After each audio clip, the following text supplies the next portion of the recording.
Muy bien, ahora sí, dispuestos a escuchar lo que creo el Señor puso en mi corazón. Gracias, son miles los conectados desde todo el mundo y yo sé que Dios nos va a hablar, me habla a mí también. Como dice mi querido pastor Juan Carlos Ortiz, uno aprende más cuando enseña que cuando escucha, así que yo voy aprendiendo mucho, Dios me habla también mucho, no crean que simplemente soy un mensajero, un transmisor, yo también recibo.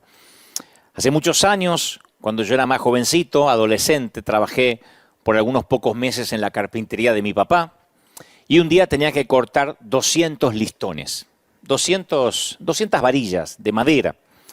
Y papá me da una instrucción, me dice, corta el primero y luego úsalo como medida para los demás. Algo sencillo, no tenía que anotarlo en ninguna parte. Corta el primero y entonces ya tienes la medida para hacer los 200 listones igual, que tenía que cortarlos en la sierra eléctrica. Pero pensé que era indistinto el detalle de que mida siempre con el primer listón. Así que yo iba cortando y después iba al baño, volvía del baño, agarraba cualquier listón y con ese mismo medía y seguía haciendo el resto hasta completar los 200. Así que durante todo el día yo tomaba cualquier listón como medida porque yo pensaba, al cabo, todos los listones son iguales. Lo que no me daba cuenta es que con cada nuevo corte la pieza de 10 centímetros se agrandaba por el grosor de la marca del lápiz. Y cuando terminé, casi los últimos 50 y tantos, eran diferentes a los primeros 140 y tantos. Y mi padre me dijo, eso te pasa porque no mediste con el primero que cortaste. Siempre regresa al original. Si no lo haces, lentamente te alejarás de la medida inicial.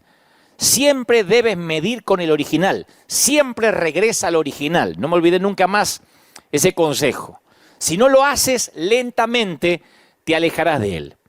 Y un antiguo teorema establece que si tu hipótesis básica es inexacta, cada conclusión posterior también lo va a ser. Los astrónomos dicen inclusive que si lanzas un misil hacia Marte y estás a 1 centímetro de la plataforma de lanzamiento, pasarás a 1500 kilómetros de Marte. O sea, no podemos estar un poquito lejos de la medida inicial. Y en términos espirituales es lo mismo. No podemos estar un poquito lejos en lo que respecta a Jesús, porque aún un poquito lejos puede ser peligroso. La historia nos muestra muchas personas religiosas que comenzaron con buenas intenciones. Porque en cada uno de nosotros hay buenas intenciones, pero también en cada uno de nosotros hay un fariseo esperando crecer.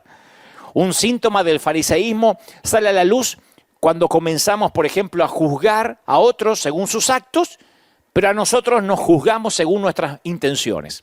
Los demás por los actos, ¿no es cierto? Pero a nosotros por las motivaciones. Si el otro hizo algo, decimos, se equivocó. Si yo lo hago, bueno, es que no lo quise hacer. Nos medimos o nos automedimos por las motivaciones, mientras que el otro por las acciones. Eso es un síntoma del fariseísmo, de apartarse un poquito del diseño original. Ya no estamos midiendo con el primer listón. Un segundo síntoma es cuando estamos convencidos de que a Dios les disgustan las mismas personas que nos disgustan a nosotros. Cuando notas estos dos primeros síntomas, es tiempo de volver al diseño original.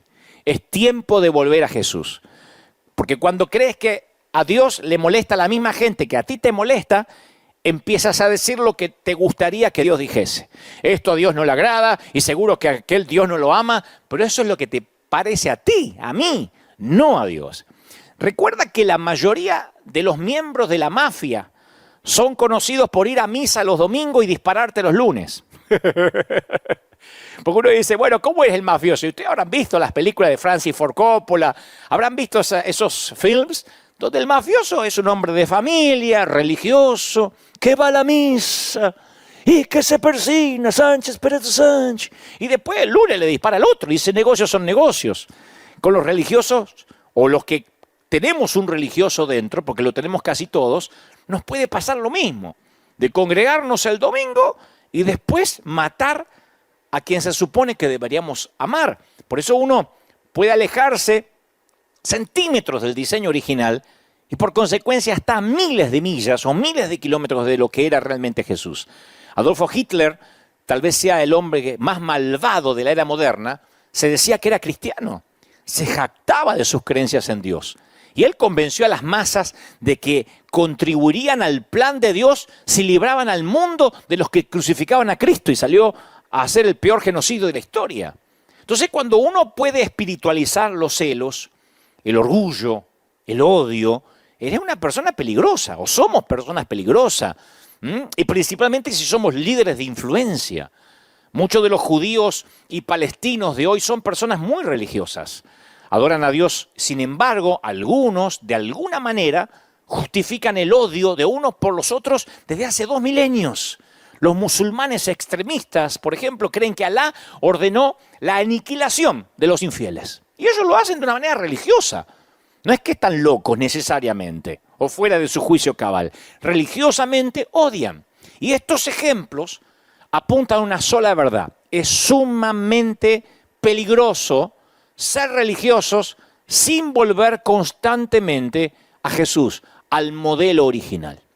Por eso, más que nunca, yo tengo en cuenta lo que mi papá me dijo en la carpintería: vuelve al diseño original, porque los listones van cambiando de medida y no te vas dando cuenta, porque uno ya no mide con el original, uno mide con este que cortó a media tarde o después de 1 hora de trabajo, y ya no es la misma medida que el primero. Volver al diseño original, no te muevas del modelo que te fue mostrado en el monte, le dice Dios a Salomón. No te muevas del modelo. Lo mismo le dice Dios a Moisés. No te muevas del modelo. Los pescadores dicen que la tentación que captura a los peces suele ser el 99% el sabor de la carnada y el 1% el anzuelo. Entonces Satanás, el enemigo, sabe que no puede convencer a las personas hoy en día con una capa roja y un tridente. Pero él sabe que si su 1% de engaño lo puede mezclar con 99% de verdad, él puede pescar una red de peces.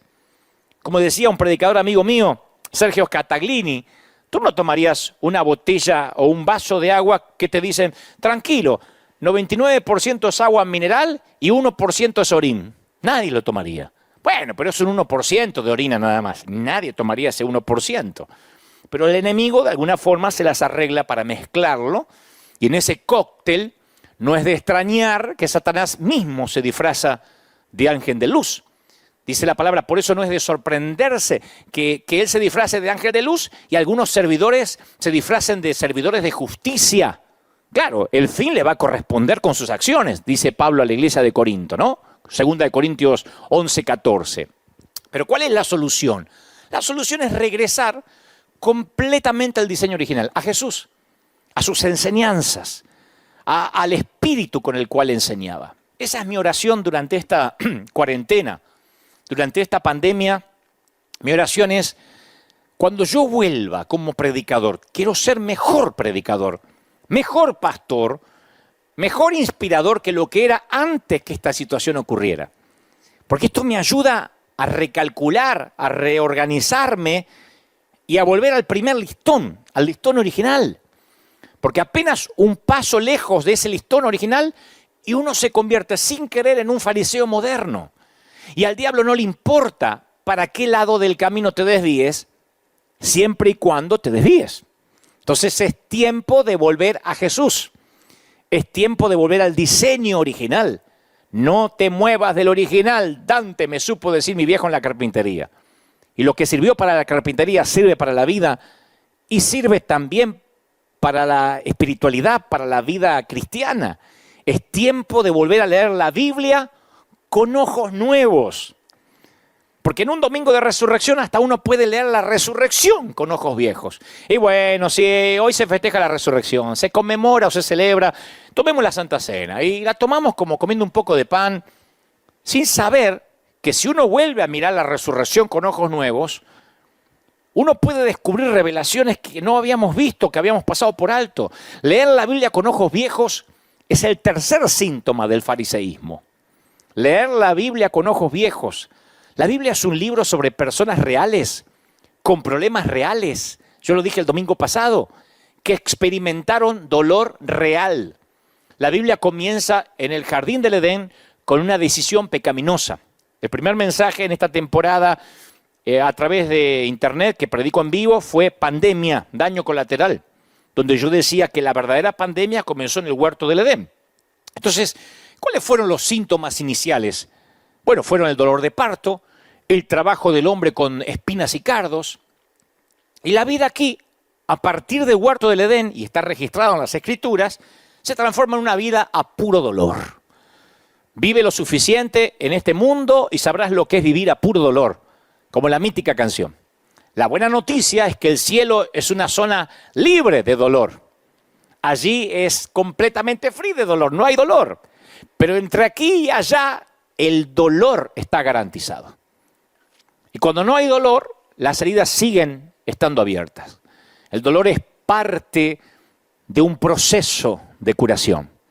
Es un antiséptico emocional que limpia la herida.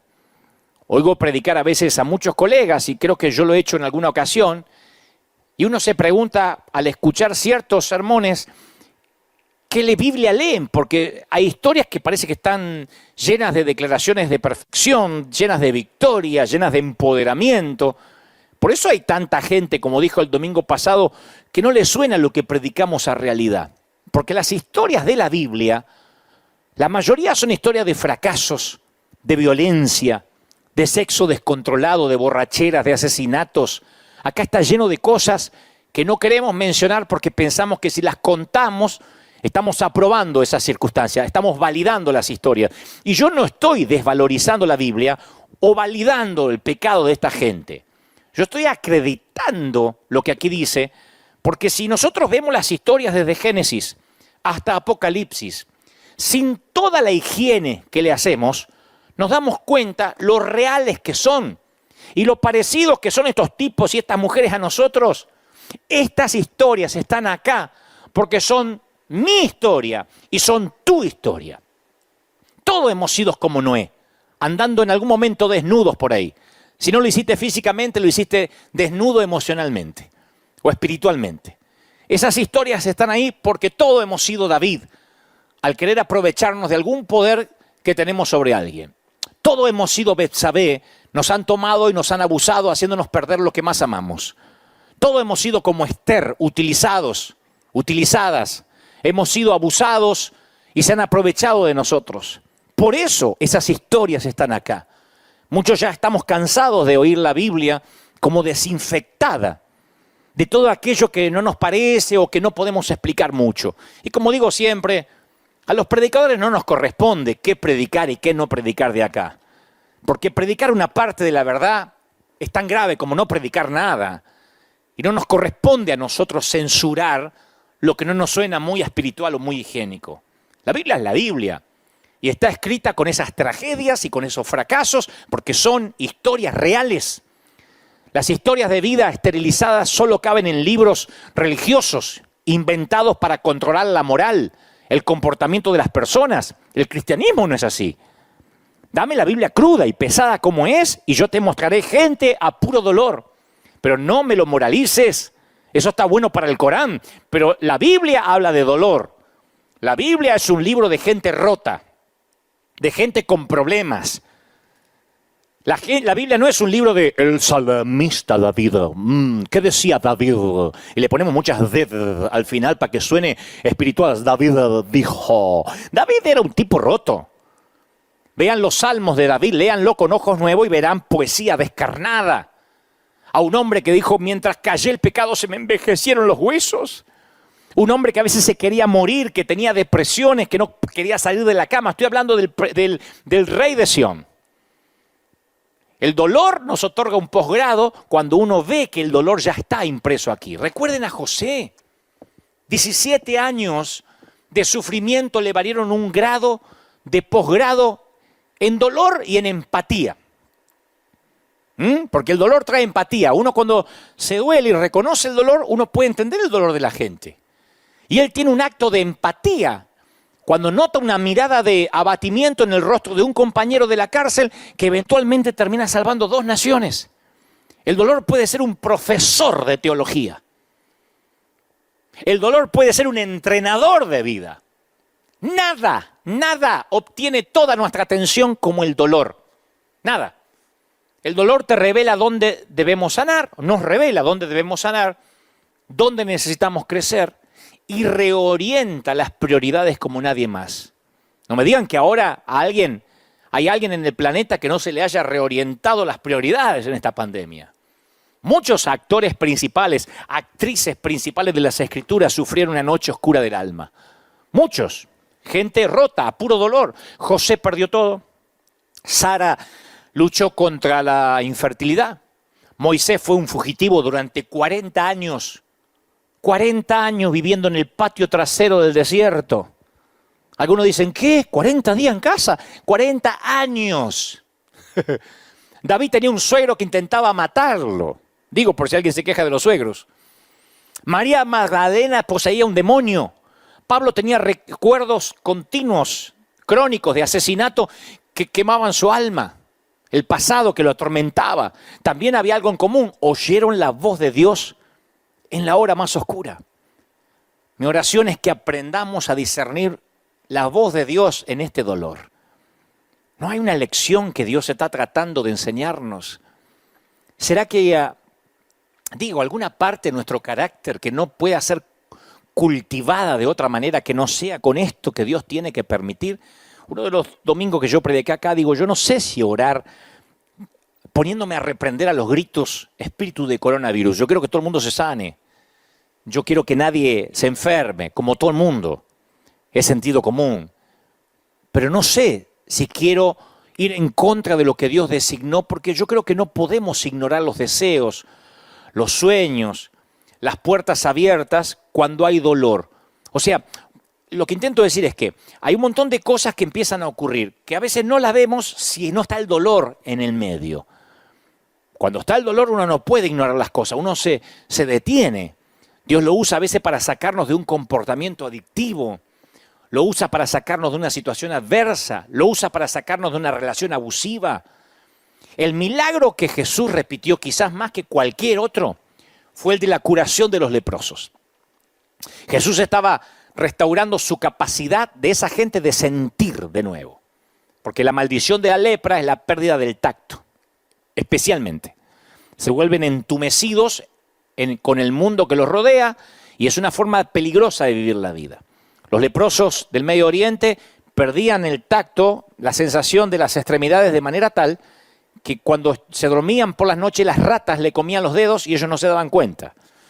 Entonces ese nivel de callosidad es peligroso para un leproso y también para los que sufren de lepra espiritual. Los callos espirituales. Porque la constante exposición o el contacto, ya sea a lo sagrado o a lo profano, esto lo digo siempre aquí en River, producen callosidades en el corazón humano. Estar en contacto con lo profano, como la pornografía, produce callos. Lo que al principio a lo mejor te excitaba, hoy ya se te hace común, necesitas algo más fuerte. Pasa con la droga, pasa con el alcohol, con todo. Estar en contacto con la sangre, con los muertos, con la basura, con el estiércol, se te producen callosidades en el alma. Y lo que es peor, las cosas sagradas se convierten en comunes y corrientes. Si la iglesia estuviese repleta, diría, y que lo sagrado no se vuelva. Y todo River diría, común. Aquí se lo saben de memoria. Estamos tan expuestos al estímulo emocional a través de los medios de comunicación que nuestra capacidad de compasión está disminuida. Si la pandemia se estira, Dios no lo permita, y esto dura meses, vamos a acostumbrarnos a ver fosas comunes como la de esta semana aquí en New York. Vamos a acostumbrarnos a ver gente muriéndose sin pasar por un memorial o un funeral. Lo vas a tomar como común. Tú dices, no digas eso, no nos podemos acostumbrar a eso. La gente se acostumbra a todo, a lo profano, a lo bueno, a lo malo, a todo, hasta a la presencia de Dios. Hasta el que caiga maná del cielo, la gente se puede acostumbrar. Y se encoge nuestro amor por los perdidos y por el dolor ajeno. Porque somos como esponjas. Pronto nos saturamos de lo que sea. Tú pones a una esponja bajo el agua todo el día y hasta que no absorbe más. La única forma de restaurar la absorbencia es estrujarla.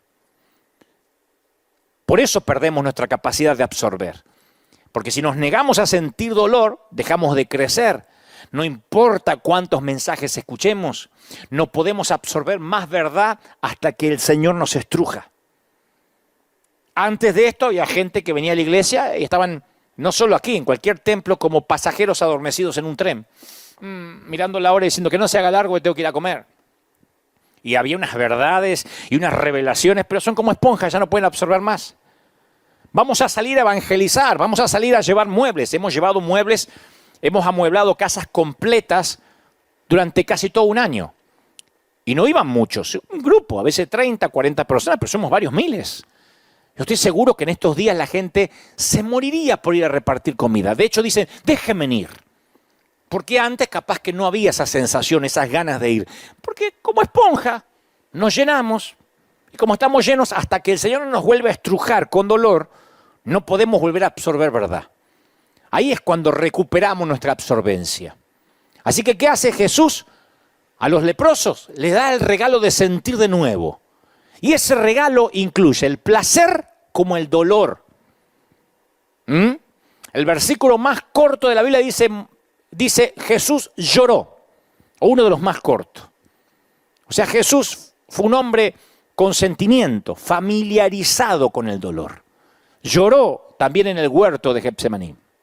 En Pablo tenemos a un hombre que sufrió en todos los niveles. Sin embargo, permaneció fiel hasta el final. ¿Qué tenía que decir Pablo con respecto a la adversidad? ¿Qué fue lo que aprendió? ¿Cuál era el secreto? ¿Cómo es que seguía animándose a continuar cuando la mayoría de los tipos se hubiesen dado por vencido? Y él seguía escribiendo cartas desde la cárcel, sabiendo que su cabeza iba a rodar por la arena antes del amanecer. Pablo dice, para evitar que me volviera presumido por estas sublimes revelaciones que tengo, por tanta verdad que estoy absorbiendo, una espina me fue clavada en el cuerpo. Hay una versión que dice un aguijón. Es decir, un mensajero de Satanás, ¡paf!, para que me estruje, para que me atormente. 3 veces le rogué al Señor que me lo quitara. ¿Qué le dijo el Señor? Te basta con mi gracia, te la arreglas con mi gracia. Mi poder se perfecciona ¿en qué? En tu debilidad.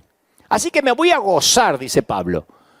Gustosamente, voy a hacer alarde de que soy débil. ¿Quién hace alarde de las debilidades hoy en día? ¿Cuántos predicadores conocemos haciendo alarde de las debilidades? Hacemos algunos alardes de algunas debilidades. La mayoría no. Es como cuando le preguntas a un empleado o a alguien que quieres contratar, dígame algún defecto. Soy adicto al trabajo. Soy muy perfeccionista. Disfrazamos las debilidades de cualidad. Pero Pablo dijo, yo me voy a gloriar en mis debilidades de verdad. Me regocijo en debilidades, en insultos, en privaciones, en persecuciones, en dificultades. Porque cuando soy débil, soy fuerte. 2 Corintios 12:7. De todos los conflictos y abusos que sufrió Pablo, su espina clavada en el cuerpo fue lo que más le molestó. Algunos dicen que era un defecto en la vista. Lo sacan en conclusión porque en un momento dice, miren con cuán grandes letras os escribo. Después terminan diciendo, no, está diciendo que está remarcando eso, como quien remarcaría hoy en computadora en negrita, ¿no es cierto?, en una tipografía. Otros dicen, no, se ve que su aguijón era el pasado que lo perseguía. Yo quiero pensar y prefiero pensar que era alguna clase de debilidad. Y como se utiliza de manera figurada, habla de un aguijón, yo creo que se refiere a cualquier cosa que puede ser un tormento constante que te causa dolor. El dolor puede ser porque tienes un callo. Ustedes saben lo que es caminar con un callo o con una uña encarnada. Yo digo siempre que la uña encarnada se refleja en la cara, ¿no? Y yo creo que Pablo tenía un dolor pequeño, grande, pero que Dios decidió no quitarle ese dolor y él tuvo que aprender a vivir a puro dolor. En el proceso, Pablo hace unos descubrimientos asombrosos con respecto a la adversidad y lo capacita no solamente para sobrevivir ante las circunstancias, sino para gloriarse en ellas y salir victorioso. Entonces yo he aprendido y estoy aprendiendo con la pandemia que hay un propósito detrás de esta pandemia. Yo sé que lo han oído, pero lo diré otra vez. Hay un propósito detrás de esta adversidad para evitar que me volviera presumido, dijo Pablo. Por estas revelaciones tengo una espina, un dolor. Y a veces pasan semanas, años, y algunas veces toda una vida y no sabemos cuál es el propósito de Dios. Job se fue a la tumba sin saber por qué sufrió exactamente. Pablo cuestionó al Señor 3 veces antes de recibir una contestación. Parece como que Pablo Cuando uno lo lee, dice, lo pedí 3 veces. Parece que lo pidió a la mañana, después de almorzar y a la noche. Eso es lo que uno cree, pero no sabemos cuánto tiempo pasó entre sus peticiones. Tal vez durante 20 años lo pidió 3 veces. Él conoció la frustración de tratar de mantener la fe en Dios mientras se preguntaba por qué Dios no le respondía. Lo que Pablo aprendió es que cuando Dios no remueve la espina, es por una razón, mi viejo. Todos tenemos una espina. Yo tengo una espina, tú tienes una espina. Y los que parecen que no es porque son buenos actores, pero todos tenemos aguijones. No les creas a los timadores que te dicen, yo tengo la vida resuelta, yo no tengo espina. Todo el mundo tiene espina, nada más que hay una mayoría que lo disimula un poco más. Hay más hipócritas que otros, pero todos tenemos una espina, un dolor, algo que nos duele, algo no resuelto. Segundo, Dios decide si nos revela el propósito del dolor o no. En el caso de Pablo, Dios decidió indicarle por qué le había dado esa espina, para que no te vuelvas orgulloso. Es interesante que Dios no le revela esto a Pablo la primera vez que él oró. Dice Pablo, yo 3 veces le rogué al Señor que me la quitara. Pablo ni siquiera preguntó por qué. Él estaba pidiendo, Señor, quítamelo. No es poco común que Dios revele la razón del sufrimiento. Él revela. Él le reveló a Moisés la razón por la cual no le permitió entrar a la tierra prometida. Dios le dijo a Josué por qué él y su ejército habían sido derrotados por una tribu pequeña llamada Ai. Porque resulta que había un tipo que se quedó con el anatema, eso es otra historia. Jesús le dijo a sus discípulos que podían esperar problemas y por qué los iban a esperar. Juan escribió a las iglesias de su tiempo y les explicó por qué estaban experimentando pruebas. O sea que Dios no está necesariamente callado respecto a la pregunta del por qué, pero responde a su tiempo, el cual generalmente está un poco detrás del nuestro. Hay mucha gente acá tratando de decir por qué pasó la pandemia, yo les voy a explicar, y otros dando profecías. Yo digo siempre, dije la primera vez que prediqué sobre esto, hace 5 domingos atrás, todos son profetas con el periódico de ayer. Todos. A mí me hubiese gustado encontrar profetas que predijeran lo que estamos viviendo. Ahora son todos profetas. Esto pasa por esto y esto pasa por lo otro y esto estaba escrito. Bueno, pero que lo digan antes, no después. Ahora, va a ser difícil que encontremos el propósito rápido. Y tú dices, ¿pero cuál es el propósito? ¿Dios se enojará por preguntar por qué estamos pasando esto o por pedir que el coronavirus se vaya? No, no hay ninguna evidencia de que Dios le haya reprochado a Pablo por haber pedido que su espina fuera eliminada. Dios entiende nuestras debilidades. Yo espero que clamemos a Él cuando estamos experimentando dolor. Yo oro para que la pandemia se vaya rápido. Yo estoy orando para que la iglesia abra las puertas, no solo esta, todas. Dios no se va a enojar, va a decir, está fuera de mi voluntad. Yo oro porque Pablo no fue el primero que le pidió ayuda a Dios. Su propio hijo le pidió a Dios que su espina fuera sacada. Si es posible, pasa de mí esta copa. Entonces, de la misma manera, nosotros tampoco deberíamos tener miedo de preguntarle a Dios por qué. De hecho, Santiago instruye a los creyentes para que le piden a Dios una respuesta del por qué. Dice, si a alguno de ustedes le falta sabiduría, pídasela a Dios y Él se la va a dar, que le da todo generosamente. Generosamente, Santiago 1:5. O sea que si hay algún necio es porque no conoce la generosidad de Dios. Porque la adversidad puede ser un regalo de Dios, claro. Tú dices, ¿me estás diciendo que esto que estamos pasando en el planeta puede ser algo de Dios? ¿Un regalo de Dios? Yo dije el primer día, no podemos meter a Dios cuando queremos y cuando queremos lo sacamos y esto resulta que es del diablo. Cuando tenemos adversidad, a menudo nos apresuramos a pensar que es algo que Dios nos está haciendo. ¿Por qué me sucede a mí esto? Decimos. ¿Por qué me permitas que me sucede a mí y no al otro? Pablo no lo veía así.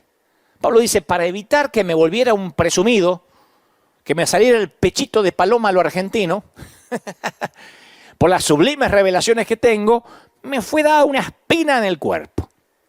Pablo tenía la fe, a ver cómo te lo digo, la fe para creer que esa constante limitación que él tenía era un regalo. Él lo consideró un obsequio. Él sabía que nada destruye tan rápidamente la efectividad de una persona, de un ministerio, de un llamado como el orgullo. Por eso él decía, esta espina termina siendo un regalo de Dios. Él podía verlo como algo que Dios hizo por él, más que algo que Dios le estaba haciendo a él. Y si nosotros viéramos esto que está pasando al planeta como algo que Dios hizo por el planeta, en lugar de algo que le está pasando al planeta, y si Dios hizo esto para que muchos de nosotros, en mi caso, transmitiera en vivo, en este tiempo particular, y acallara a muchas voces para que pudieran prestar atención lo que Dios dice torpemente a través, no Dios torpemente, lo que Dios dice a través de este torpe servidor. Y si Dios, esto es un regalo que hace o que genera para que de pronto nos acordemos del otro, del dolor. Yo veía las fotos recién de mi Argentina, de Colombia, de nuestra América Latina y nos damos cuenta que ya no hay que ir a Somalia. No hay que ir a Sudáfrica para ver pobreza extrema, gente viviendo en casillas, en rancheríos, en condiciones infrahumanas. Eso pasa en nuestra región, en nuestra América Latina. Y si Dios de pronto este aguijón lo permite para que, entre otros que tienen que reaccionar, la iglesia reaccione, los ministros reaccionemos, Satanás puede ser también el agente de la adversidad. ¿Cómo que no? Una espina me fue clavada en el cuerpo, dice Pablo, un mensajero de Satanás para que me atormente. Entonces, ¿está Dios detrás de todo esto o es Satanás? ¿Cómo es que un mensajero de Satanás está trabajando para el bien de un siervo de Dios? Parece una contradicción. Pero como dice un amigo, cuando Dios manda hasta el diablo obedece. Satanás termina siendo un siervo de Dios. Cuando Dios manda hasta Satanás obedece. Cuando nosotros tomamos lo que se dice aquí y lo comparamos con la vida de Job, obtenemos una figura clara de la soberanía de Dios. Que aún las estrategias del diablo pueden ser utilizadas para beneficiarnos, para extender el reino de Dios. Alguien tiene que decir amén. Aún Satanás es utilizado para que aprendamos algo. Y el enemigo diciendo, tengo la victoria, como pensaba cuando puso a Jesús en la cruz. Lo liquidé. Lo que menos se imaginaba esto, el domingo de resurrección. ¿Cómo Dios no se va a valer de Satanás para que ese dolor que provee, que provoca el mensajero de Satanás, no te enseñe algo, a puro dolor? Ahora, Dios también consuela en las adversidades, no estamos solos. La respuesta que Pablo recibe de Dios en lo que concernía a su espina en el cuerpo no fue lo que esperaba, pero la respuesta de Dios a Pablo le sirvió para asegurarle que había una respuesta, que no había sido abandonado, que no estaba sufriendo a solas, que Dios aún tenía el control y trabajaba en su vida. No es casualidad que miles y miles de predicadores están transmitiendo online y predicando. Algunos teníamos ya más o menos aceitado la manera de salir al mundo. Otros tuvieron que aprender rápido y salir a ministrar a través de otro método. ¿Entonces significa que Dios está en silencio? No, no es la respuesta que queremos, nos quisiéramos congregar. Pero tenemos una respuesta. Dios consuela, Dios habla, hay una respuesta. Y la gracia de Dios, Dios le dice a Pablo, bástate con mi gracia. Es suficiente en la pandemia, en la adversidad, en la cuarentena. Dios no le dio a Pablo lo que éste le pidió. A mí tampoco. Yo le pedí, Señor, que esté cerrada la iglesia una semana nomás. Y Dios dijo, no, bástate con mi gracia. Lo que el apóstol recibe fue mejor a largo plazo. Él le dijo, bástate de mi gracia, mi poder se va a perfeccionar en tu debilidad. Entonces Pablo dice, bueno, entonces me voy a gozar en mis debilidades para que permanezca en mí el poder de Cristo. No solo para que pase el poder, ¡fum!, como que me agarra una corriente eléctrica, para que permanezca. Esto no suena como la expresión de un hombre que dice, bueno, me resigno a la espina. No, yo lo veo como un tipo que se halla gozándose en las dificultades. Y si la gracia de Dios fue suficiente para un hombre que dejó la familia, el hogar, los amigos, para plantar iglesias en lugares hostiles, que naufragó, que estuvo en prisión, que fue apedreado y hasta lo dieron por muerto, yo tengo que confiar que su gracia también es más que suficiente para ayudarme en cualquier cosa que enfrente, tú y yo, incluso esta pandemia. Ahora, ¿es probable que Dios no quiera eliminar la adversidad rápido o que no la quiera eliminar? Este es el principio más difícil de aceptar. No solo en el contexto de nuestras vidas, sino también en las vidas de aquellos a quienes amamos. ¿Cuántas veces vimos sufriendo a alguien y pensamos, Señor, ¿por qué no haces algo? Lo vemos los pastores, yo veo gente muy piadosa, confinada en una silla de ruedas. Y al ver que alguno empieza a caminar y no caminaba y ver otro que sigue confinado, yo digo, Señor, ¿por qué? Hasta que de pronto entiendo de que uno no puede apartarse del listón original. Que a veces el evangelio lo vamos transformando en un evangelio a nuestra imagen y semejanza sin darnos cuenta. Voy otra vez con ojos nuevos a la Biblia y digo, estamos bajo maldición, el mundo, estos cuerpos se están muriendo. Y se están muriendo junto a los otros. Lo que tenemos que resolver es la vida eterna. Jesús le dijo a los discípulos, yo les he dicho estas cosas para que tengan paz. Pero ojo, van a enfrentar aflicciones, Anímense, yo he vencido al mundo. Juan 16:33. Tengan paz, pero se va a poner fea la cosa. Tengan paz, pero se va a poner fea. Cuando ocurre toda esta pandemia, es increíble ver a algunos cristianos desesperados diciendo, ¿pero por qué? Es el Apocalipsis, ¿qué pasó? Dios se enojó, como que nadie leyó la Biblia. El Señor dijo, tengan paz, pero se van a poner feas las cosas. Van a empeorar, tengan paz. En el mundo, ¿qué tendréis? ¿Qué prometió Jesús? No prometió, como dije la vez pasada, un multinivel. Jesús nunca dijo, seguirme a mí es como Amway o como Herbalife. No, esto no es Tupperware. Seguir a Jesús es tener aflicción, pero con paz. Y una clave para avanzar a través de la adversidad es verla como que incluso la vivimos por causa de Cristo. ¿Cuántas veces escuchamos invitaciones que hacemos nosotros y les pedimos a las personas que dediquen sus hijos a Dios? Acá a veces hacemos dedicación de niños. Presentamos este niño ante ti para que te sirva. Dedicamos las casas a Dios, los negocios al Señor. Yo creo que pronto vamos a escuchar a predicadores que desafíen a su congregación que dediquen su dolor al Señor, su adversidad al Señor. Vives a puro dolor, dedícaselo a Él. Y no porque tienes alma de mártir. Porque yo creo que si Dios puede utilizar nuestro tiempo, nuestro dinero, nuestro talento, entonces ¿por qué no va a utilizar nuestro sufrimiento? La tristeza y el dolor son herramientas poderosas en las manos correctas. Lo que pasa es que cuando sufrimos buscamos respuestas. Tal vez sea el deseo de recuperar algo de control de las circunstancias, o tal vez sea nuestro anhelo humano de creer que todo sucede por una razón, o que todos los detalles de nuestras vidas tienen que encajar como un rompecabezas perfecto. Pero el Señor dice, todas las cosas que Dios dispone para el bien de aquellos que lo aman, todas operan para bien. Todas las cosas se las dispone y operan para bien. Esto es a los que han sido llamados de acuerdo a su propósito. Pablo se lo dice a los romanos. Aun cuando nos aferramos a las promesas de esta verdad divina, examinamos nuestro mundo natural en busca de respuestas que solo pueden tener respuestas sobrenaturales. Pero de alguna manera creemos que si podemos entender la motivación de nuestro dolor, entonces vamos a contenerlo, a reducirlo, a eliminarlo en el mejor de los casos. Y sin embargo, rara vez obtenemos la comprensión o el entendimiento del porqué. Por mi propia experiencia y en mi caminar con otros durante sus pérdidas más dolorosas, yo he aprendido que durante el duelo no hay que buscar respuestas.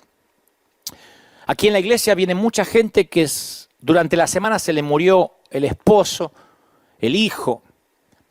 Una señora que yo abracé aquí a mi izquierda, una dama que se congrega con nosotros, perdió a su chiquito. Ella iba conduciendo, chocó, su chiquito iba atrás y su chiquito falleció en el acto. Creo que tenía 8 años, 8 o 9 años. Lo que yo he aprendido en la transición del dolor, que ella en este momento, apenas le sucede esto o está transitando el duelo, no necesita palabras, sermones, consejos. Lo que necesita, ella necesita toda su energía para sobrevivir la turbulencia de la pérdida. Y ahora hay que salir adelante. Y lo que necesita es no comprender, ahora no necesita comprender, necesita un abrazo, contención, empatía. Después vendrá la comprensión. Como dice Mamerto Menapace, un querido fray o padre de un querido cura de Argentina, él dice, la transición más larga son los 40 centímetros, desde la cabeza hasta el corazón. De saberlo a sentirlo. Del conocimiento hasta que se nos hace raíz y carne. Son 40 centímetros, la transición más larga. Entonces, cuando uno está en duelo, uno no tiene que apresurarse por querer entender. Y en esta Semana Santa, Jueves Santo, Viernes Santo, yo meditaba mucho acerca del dolor de María, por ejemplo, la madre de Jesús, cuando levantó los ojos al pie de la cruz y vio clavado en vigas de madera rústica a su hijo junto a dos criminales. Porque uno dice, otra vez, María, vio a su hijo, era una mamá. Era María, pero no le pongamos una asepsia, una higiene como que ella no tenía dolor porque era una santa. Era su hijo que estaban crucificando. ¿A quién crees que vio ella? ¿Al león de Judá? ¿Al Mesías? ¿Al Salvador del mundo? Qué bueno, hijo, porque con esto perdona los pecados del mundo. No, ella vio al bebé que había nacido en un establo, al que había envuelto en pañales. Ella habrá visto al chiquito que jugó en el patio de Nazaret riendo y cantando. Tal vez vio al hombre que tenía sudor y aserrín en la carpintería y ella le llevaba una limonada mientras que él fabricaba una silla o una mesa. O tal vez vio eso todo junto. Pero María sabía que nunca iba a ser la misma porque habían crucificado a su hijo. Y ella lo había criado para que fuera un buen chico, un buen hombre, un hombre conforme al corazón de Dios. Y eso lo había matado. Eso fue lo que lo mató. Eso es dolor. A lo largo de la historia de la humanidad hemos luchado contra el porqué de nuestras pérdidas. Y en las páginas de la Biblia vemos esta pregunta planteada una y otra vez. Como dije al principio, toda la Biblia se trata de gente rota. Responder al porqué de los aguijones, de las espinas, es crucial. Es crucial para los golpes aplastantes de la vida. Queremos decir, ¿por qué me pasa? ¿Por qué pasa esto? Hay un montón de gente, ahora teólogos, escatólogos, tratando de ver por qué pasa lo que está pasando en el mundo. Y yo te voy a decir una cosa. Lo dije hace algunos meses aquí en nuestra congregación. Hay una diferencia entre la poda y el castigo. Entre podar una planta o castigar una planta. La diferencia está en la intención. Hay que analizar por qué se sufre. Porque ambos sentimientos se ven y se sienten casi iguales. Para María lo que vio en el Gólgota fue a dos hombres crucificados junto a su hijo, gritando, sangrando y clamando. Y a pesar de que esos dos hombres que estaban al lado de su hijo, esos tres en total, había una diferencia crucial. Dos estaban siendo castigados, uno estaba siendo podado.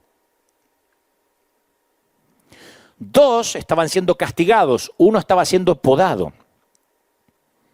Dios no nos poda para matarnos, sino para sanarnos. Esa es la diferencia de experimentar la hoja de un cuchillo en un ataque y la hoja de un bisturí en una sala de operaciones. Alguna vez en esa misma carpintería yo me corté los dedos, el índice y el anular, luego me lo volvieron a injertar. Son mis manos defectuosas que casi nunca quiero mostrar. Y cuando soporté la cirugía de mis dedos, mi médico me dijo que iba a tener dolor en la recuperación y que iba a ser intenso el dolor. Y a medida que se cicatrizaban los dedos me iba a doler más. Porque el cuerpo responde de la misma manera que si yo hubiese sido atacado en un atraco. Aun cuando el mejor cirujano tenga que cortar delicadamente la carne para salvar la vida. La intención produce un resultado diferente. Si sufres una herida porque alguien te asalta y te quiere apuñalar y no lo tratas, tu cuerpo se infecta, se deteriora y mueres. Por otro lado, cuando el cirujano hace una reparación, el dolor de tu cuerpo también conduce a una curación y reparación. Lo diferente en la intención es que uno es para curar, uno es para podar y el otro para castigar, o porque te está pasando algo grave. Lo diferente en la intención no anula las similitudes en el dolor. Lo diré otra vez. La diferencia en la intención no anula el mismo dolor que siente uno y el otro. ¿Sí? El dolor es el mismo, pero cambia la dirección de tu enfoque. Esta diferencia de intención se refleja en la forma que percibimos este dolor, a puro dolor. Podemos reconocer que las semillas de grandeza están siendo enterradas para echar raíces, para producir fruto.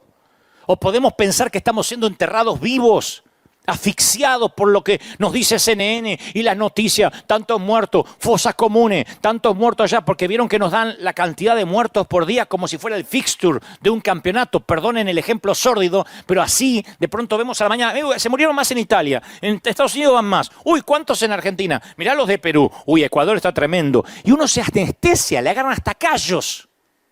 Y podemos llegar a pensar, bueno, estamos siendo enterrados, asfixiados, Dios está aplastando el mundo. Pero ser plantado y enterrado puede parecer similar, no lo es. La intención lleva resultados diferentes. La poda de Dios, esos eventos que Él nos permite soportar, nunca pretenden ser un castigo, señores.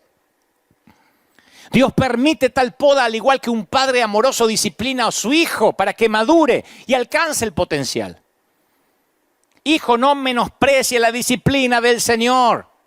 Ni te ofendas cuando Él te reprenda, porque el Señor disciplina al que ama. Corrige. La mayoría de los padres tratamos de enseñar a nuestros hijos así. Los padres vemos un panorama más amplio y el resultado deseado. Si nosotros, torpes padres, con nuestras habilidades defectuosas, podemos ser buenos padres, podemos ver lo que los hijos no ven, ¿cuánto más nuestro Padre Celestial? ¿Quién de ustedes, si su hijo le pide pan, le dará una piedra? ¿O si le pide un pescado, le va a dar una serpiente? Si ustedes son malos, siendo malos, saben dar cosas buenas a los hijos, ¿cuánto más mi Padre que está en los cielos les va a dar cosas buenas a los que le pidan? ¿No es maravilloso eso? Uno cree que le tiene que enseñar a Dios cómo dar, cómo bendecir. Por eso esas oraciones que son falacias, Señor, las almas se pierden, como diciendo, yo tengo más carga que tú, Dios, Y mi oración va a ser que al fin y al cabo logre que ese corazón inmisericordia mire a los que se pierden. A veces pensamos que nosotros tenemos que convencer a Dios, que envió a su Hijo unigénito para que nadie se pierda, que traiga las almas a la iglesia. ¿Cuántos pastores hemos dicho, vamos a ayunar y orar para que la gente se salve? ¿De verdad creemos que Dios no está interesado en que la gente se salve? Lo que Dios no está interesado es que nosotros ya no medimos con el listón original. Dios no está interesado en que nosotros sigamos cortando listones que ya no se parecen al libro original. Ese es el problema. ¿Por qué yo, decimos? ¿Por qué nosotros? ¿Por qué me toca a mí? Porque yo me acuerdo de una de las noches solitarias del alma, hace muchos años. Estaba pasando un fracaso, varias cosas, y me permití preguntarle a Dios, Señor, ¿por qué yo? Y Él me respondió con unas palabras muy singulares que hasta el día de hoy me acuerdo. Ya se la imagina, ¿no? ¿Y por qué no vos? ¿Por qué no vos? Yo dije, Señor, ¿por qué yo? ¿Y por qué no? Amablemente el Señor me recordó que a veces viene la poda. Y la poda siempre ocurre después de la cosecha y antes de una nueva cosecha. Él corta de mí toda rama que no produce fruto y poda las ramas que sí dan fruto para que vengan más. Juan 15:2. Él poda las ramas que sí dan fruto. Fíjense por qué hay que leer la Biblia con ojos nuevos. Porque cuando pasan estas cosas decimos, no, es que Dios está enojado. Y Él se hartó. El otro día escuchaba a alguien que decía, Dios está harto de todo esto, porque como se está legalizando el aborto, Dios mandó esto. No es necesariamente así. Yo no estoy diciendo que esté a favor del aborto. Lo que trato de decir es que no es porque en el Senado pasó tal cosa y ahora Dios manda el meteorito. No, o el coronavirus. Él dice que si hay fruto, lo va a podar para que venga más fruto. Nota que Jesús no dijo que podaría algunas de las ramas que dan fruto. Él dijo, Él recorta cada rama fructífera. La poda de Dios en mí no fue algo que hice mal. Yo sentí el dolor de la poda en mis ramas porque hice algo bien, di fruto. Así que antes de que preguntes, ¿por qué yo? Puedo preguntarte, ¿por qué no vos? ¿Por qué no tú? Le puedes decir al Señor, pero yo hice todo bien, pero tu comportamiento no te hace inmune a las mismas heridas y al mismo dolor que recibe cualquier rama productiva. Pablo daba fruto, ¿o no daba fruto Pablo? Y él dice, tengo un aguijón que Dios me dijo, no. Mira a tu alrededor, a las otras enredaderas del campo y observa que también han sufrido recortes. Hay equidad ahora en todo el mundo, Príncipes y los que duermen bajo un puente. Hispanos y anglos, europeos, asiáticos, todo el mundo ahora está siendo podado. Pero tú formas parte de un grupo selecto de personas que han sido elegidas por el labrador para ser podadas. Porque has hecho algo que otras ramas no han podido. Has cumplido tu propósito. Diste fruto. Y así es como crecen los seres vivos, ya sea que se traten de vegetales o de visión. Y uno dice, bueno, pero si Dios me ama, ¿por qué sigo perdiendo todo lo valioso? Perdí el trabajo. ¿Cuánta gente hay despedida en estas últimas semanas? Otros dicen, voy a perder la renta, perdí todo lo que tenía. ¿De verdad lo que perdiste crees que es valioso? El maestro no le ha dado valor a lo que nosotros le dábamos valor. Mientras que nosotros anhelamos lo que se nos ha tomado, lo que se nos ha quitado, el maestro está contento con lo que nos queda. Esa es la poda. El milagro no está en lo que perdimos, está en lo que quedó. Si estás a punto de comer o hoy comiste algo, paquete de arroz que te llegó, es todo lo que necesitas hoy. Si te quedan 2 pescados y 5 panes, es todo lo que necesitas. Nosotros pensamos en River Church que necesitamos mucho dinero para esto. Y Dios dijo, ¿qué tienen? Unos pececillos y unos panes. Era todo lo que necesitábamos en esta poda para que empiece un efecto multiplicador y terminamos ayudando hasta Europa. Yo no lo hubiese soñado ni en 1.000.000 de años. Y al igual que la viuda puede que te quede el último recipiente de aceite, pero el Señor te ha creado más capacidad para que puedas aumentar lo que te queda. Por eso el Señor quiere que comiences a mirar lo que te queda ahora y deje de lamentarte por lo que se perdió. Perdimos la libertad de salir, de caminar, de viajar, de tomarnos un avión, la libertad de salir a la calle. Hoy en algunos países sales a la calle y te meten preso. Perdimos la libertad de comprar papel higiénico, lo que querramos. Creíamos que éramos libres para comer lo que quisiéramos. No, hace poco fui aquí al mercado, agarré 3 pedazos de carne y me dijeron 1. Pues somos unos cuantos, 1. Uno no cree que pierde la libertad en cosas nimias. Pero entonces uno tiene que pensar, ¿y entonces qué me queda? Porque después de todo, si necesitaras lo que el maestro te quitó, ¿realmente crees que el Señor lo habría cortado? ¿Te das cuenta cómo cambia la cosa? Una cosa que Dios me está castigando y otra cosa, el Señor lo está quitando. ¿De verdad crees que lo necesitabas?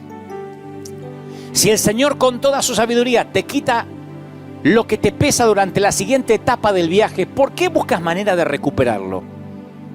Como pastor me costó entenderlo, tuve que hacerme autoterapia.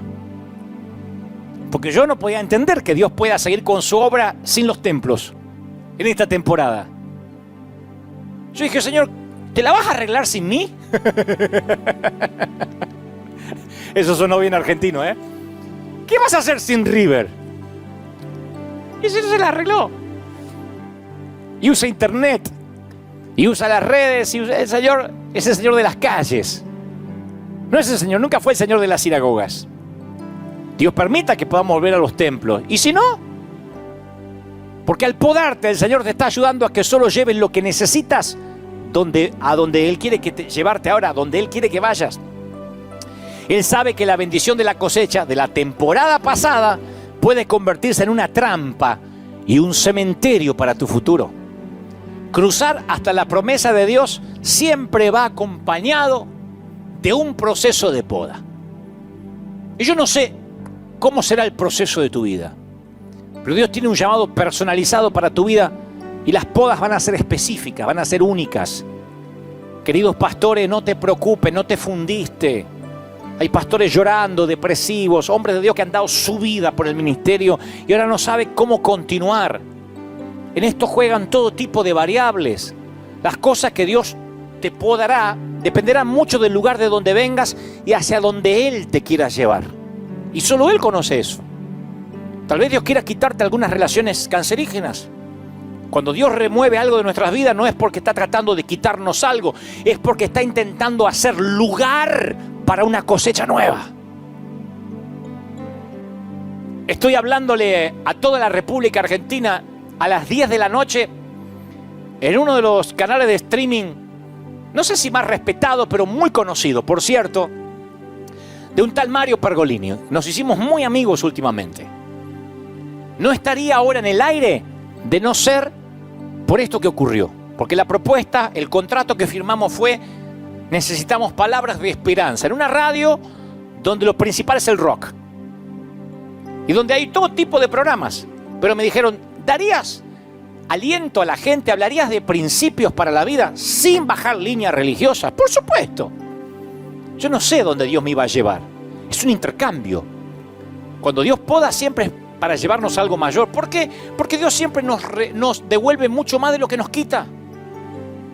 Cuando Dios nos quita algo o a alguien de nuestra vida, está desocupando un lugar en el disco duro para una actualización. Él está haciendo lugar para la cosecha. Yo no le hubiese hablado nunca a 70.000, 75.000 personas, porque nosotros contamos las que están mirando ahora en YouTube, más las de que están mirando ahora en Facebook. Yo nunca hubiese pensado hablar 70.000 hogares a la vez en vivo y después va subiendo todo el día. Pero me di cuenta que Dios corrió las paredes de la arena para hacer lugar para una nueva cosecha. El hecho de que estés peleando grandes batallas significa que estás cerca de bendiciones más grandes. ¿Me explico lo que trato de decir? ¿Soy claro? Tus heridas de batalla son un testimonio personal que me dice que has sido probado. Yo desconfío de aquel que no tiene heridas. Es imposible que yo te considere creíble hasta que no vea las marcas del labrador en lo que tienes para ofrecer. Las marcas de la vida, las cicatrices. De igual modo, te costará algo lo que Dios quiere darte, te costará todo. Independientemente de donde te encuentres en la vida, tú pagaste un precio para estar ahí. Esto parece sencillo, pero se sorprenderían el número de personas que nunca consideran lo que les costó llegar a ser ellos mismos. Ya sean un jefe, un cónyuge, un padre, una madre, un adolescente, algo entregaste a cambio para estar donde estás y ser quien eres. O pagaste la cuenta o intervino otra persona, pero la vida gratis no te salió. Independientemente de cuál sea tu trasfondo, vas a tener que intercambiar algo de mucho valor para llegar a ser la persona que Dios te llamó a ser. Te lo digo con conocimiento de causa. Yo no llegué donde estoy con la providencia divina donde Él me trajo porque no entregué algo, porque no fui podado. ¿Qué estás dispuesto a negociar a cambio de tu futuro? Nadie se matricula repentinamente de grandeza. Se desarrolla durante un periodo de tiempo en el cual Dios te poda para que llegues a ser la persona que Él ha diseñado. Y esas podas a veces vienen con un aguijón que no se va. Como una semilla, la grandeza vive en tu interior, pero debe ser cultivada a medida que Él te dirige por las diversas temporadas de cosecha. Y Él dice, mundo, planeta, a hacer lugar para la nueva cosecha. Porque viene, señores, viene una gran cosecha. Y en estas temporadas donde tienen lugar las transacciones más costosas, no pierdas el hecho de que Dios ha prometido que seríamos podados, habrá pérdida. Y Él podará las ramas que sí dan fruto para que den más. Hace poco una dama me dijo, estoy en serios problemas, Dante. Y yo quise alentarla. Y ella me dice, no, es que yo toqué fondo. Le dije, ¿qué había? Me dice, ¿dónde? En el fondo. ¿Cómo que había? Claro, si tocaste fondo, querida, ¿qué había? Dice que tocaste fondo, ¿qué había ahí? ¿Qué encontraste en el fondo? Jesús pronunció una parábola, voy a terminar con esto. Por tanto, todo el que me oye estas palabras y las pone en prácticas como un hombre que construyó su casa en la roca. Vinieron lluvias, crecieron ríos, soplaron vientos, vinieron pandemias y ordenaron cuarentena. Y aquel que edificó sobre la arena se le derrumbó todo. No tenía sentido su vida. Pero ¿qué pasó con el que edificó sobre la roca? Si pasa lo peor, ¿qué hay debajo de la casa? Roca. Solo las personas que hemos tocado fondo tenemos el derecho de informarnos con veracidad que Dios está en el fondo. Su voz está allí. No me digan que ahora no sienten a Dios. En este fondo más profundo y tenebroso se encuentra un Dios fiel, señores. No saben cuánta gente tibia ahora encontró que debe volver a Cristo. El hecho de edificar tu vida sobre esta roca no te hace inmune a las tempestades, a la muerte, a las pandemias, a los despidos, ni a la gripe. Tampoco hace que tu corazón se vuelva a prueba de sentimientos y no sientas la punzada de una pérdida, de un aguijón, de una vergüenza, de un fracaso, de un rechazo. Yo mismo no soy capaz de medir la profundidad del dolor que debe ser perder un hijo. Cuando una mamá, un papá de acá pierde un hijo, yo solo lo abrazo y digo, Señor, ni siquiera quiero imaginar lo que debe ser un dolor así. No lo quiero conocer. De hecho, es el dolor que no tiene nombre. Pierdes un cónyuge, te dicen viudo. Pierdes un papá, te dicen huérfano. Pierdes un hijo y es tanto el dolor que Dios prefirió no darle nombre. Y si esa gente no tuviera roca en ese fondo, no saldría de la cama nunca más. Es que en el fondo tiene que haber roca sólida. Y esta pandemia va a mostrar la legitimidad de los ministros. Y se van a dar cuenta que algunos que consideraban payasos eran legítimos. Y algunos que consideraban grandes empoderadores eran unos timadores. La legitimidad se ve si hay roca abajo. ¿Qué hay en el fondo? ¿Qué hay en tu fondo? Está bueno para preguntarse. 4 semanas llevamos de pandemia, 5. Nunca pensamos pasar domingo de resurrección así. Permíteme preguntarte, ¿qué hay en tu fondo? Porque si edificaste tu vida sobre Cristo, toca fondo, y aunque pierdas el aliento, sigues respirando. Sigues de pie en medio de la pandemia, en medio de la cuarentena, en medio de la tormenta. Aunque tengas que separar el arroz de hoy para que te quede para mañana. Quizá pasaste por un divorcio, perdiste tu bebé, o terminaste dándote por vencido en una lucha con los acreedores. Pero en el momento más atroz, no me digas que no saliste adelante. No estarías oyéndome ahora. Cuando regresabas del fondo, nadaste hasta la superficie con un nuevo don. Haber visto a Dios en el fondo, ese es tu don. Y eso es mayor que el dolor más agudo que el enemigo haya traído a tu vida. ¿Saben cuál es mi don? Pueden creerlo o no, porque algunos me conocen de ahora o desde hace poquitos años. Mi don es que yo estuve en el fondo y en mi fondo hay roca. En mi fondo hay roca. Estoy parado sobre un buen par de pies sobre roca. Por eso me importa un cuerno lo que digan de mí. Porque yo estuve en el fondo, no me lo contaron. Yo no me asomé, yo fui. Estuve asustado muchas veces y pensaba, ¿y si sucede lo peor? ¿Cómo lo voy a superar? Pero Dios me ayudó a superarlo. Y cuando me escuché diciendo esas palabras, entendí que algo cambiaba en mi interior. El temor ya no asfixiaba mi esperanza. Me aferré a un fundamento que es más fuerte. A puro dolor, pero a puro dolor se forjan aquellos que sabemos de qué estamos hechos, de qué madera venimos, de dónde venimos y hacia dónde vamos. Pensar en el fondo tiene sus secretos. La clave está en cuando pensemos en el fondo no quedarnos mucho tiempo ahí.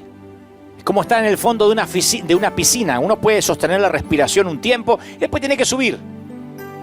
Yo quiero que pienses en el fondo, no te quedes mucho. Identifica si hay roca. Respira hondo y respira la promesa. Y respira hondo y respira la promesa. Repite, aunque lo peor suceda, Dios seguirá siendo piedra principal de mi vida. Me protegerá. Mantendrá en alto mi cabeza. Me devolverá la alegría. Me dará la paz que sobrepasa todo entendimiento. Volverá a poner en orden mi vida. Me abrirá los ojos a nuevas oportunidades. Traerá espacio para una nueva cosecha. Ustedes lo verán con River. No creerán la cosecha que tendremos aquí y lo que yo voy a cosechar personalmente. Algunos dicen, pero qué ambicioso, ¿haces esto por cosecha? No, Dios lo hace por cosecha. Él hizo espacio en mi vida para lo que viene. Me hará más sabio, más fuerte. Me sostendrá, repite conmigo, Él dará aliento, me cubrirá, enviará a sus ángeles a consolarme. Los logros me hacen grande, pero el dolor que supere me hará enorme. Dios me ayudará a superar esto, pase lo que pase. Dios está en el fondo. Y como yo construí mi casa sobre esa roca, me voy a mantener firme. Que soplen los vientos, que soplen las pandemias. Me voy a mantener firme como batallón del ejército de Dios. Y en este domingo de resurrección, quiero que entiendas y que comprendas que el peor tocar fondo en la historia de la humanidad ya pasó. Tú dices, ¿qué? ¿Hubo algo peor que una pandemia? ¡Oh! ¿Qué estás pensando? ¿En la Segunda Guerra Mundial? ¿En la Primera? ¿En la Gran Depresión? ¿En la Gran Recesión? No. Lo peor en este planeta ya pasó. El peor tocar fondo. Jesús tocó fondo. Durante 3 días, los temores más profundos de los que le seguían se confirmaron. Y si lo sentencian a morir, lo sentenciaron a morir. Y si lo llevan a la cruz, fue a la cruz. Y si nos quitan a aquel por quien dejamos todo para seguirle, les quitaron a aquel por quien dejaron todo para seguirle. Todo sucedió.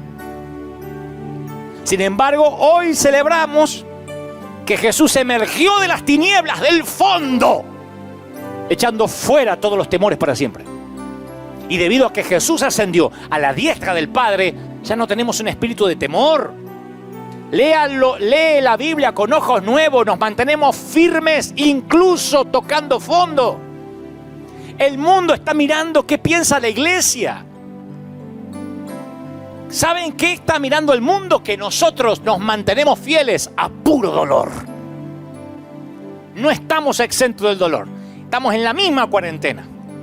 Si no tomamos las precauciones debidas, nos podemos enfermar igual que cualquiera, puro dolor. Pero la gente no entiende cómo nos perdimos el gozo, cómo nos perdimos la alegría. Personalmente, con un equipo de pastores de planta, salimos a repartir comida en la semana. Y los que me conocen dicen, usted siempre bien, siempre con una sonrisa. Y de tanto en tanto les muestro que estoy sonriendo debajo del tapaboca.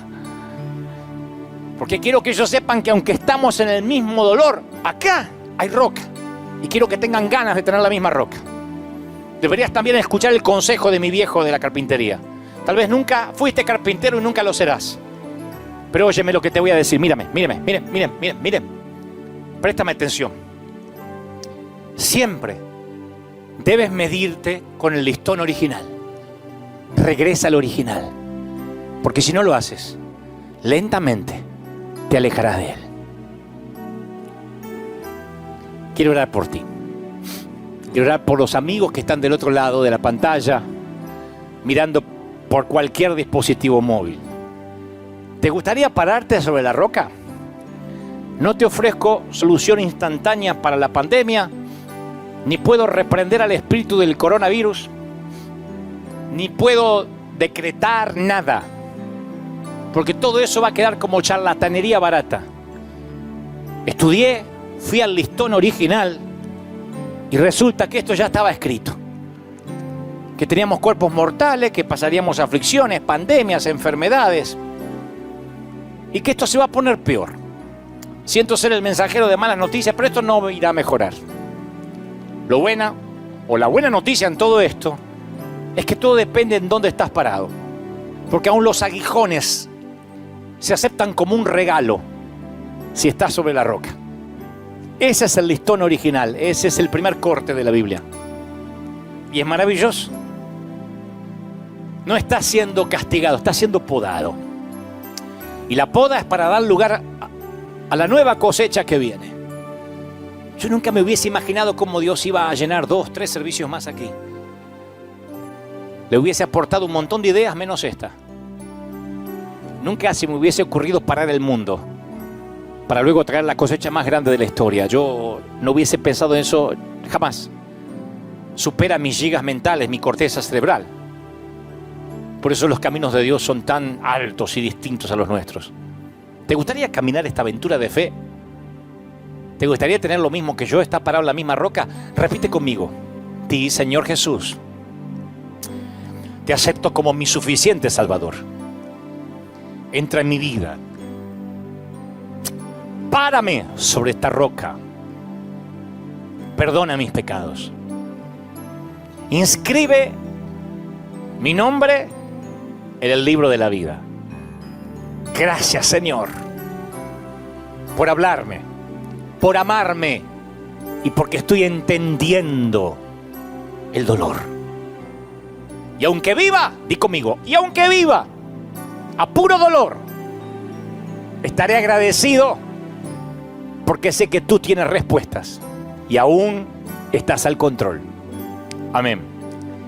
Oro por todos ahora. Padre, gracias por la familia, por los papis, por las abuelas, por los hijos.